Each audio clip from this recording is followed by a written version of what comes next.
Let's talk about your labs and insulin resistance. What does this mean and how do we test for it appropriately? I need you guys to know the importance of a fasting insulin level. Sure, checking your fasting glucose, checking your hemoglobin A1C, that's beautiful. I definitely want those markers, but I also need a fasting insulin. Why does this matter? Your fasting blood sugar and your hemoglobin A1C can both look great whenever we draw your labs, but your insulin can be steadily climbing and we may not even notice it for years later or even decades before we start to see it in your fasting glucose and that hemoglobin A1C.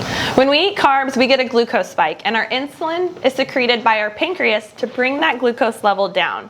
So while your glucose level might look great, we don't see how much insulin it's actually taking to bring that glucose back into a normal range.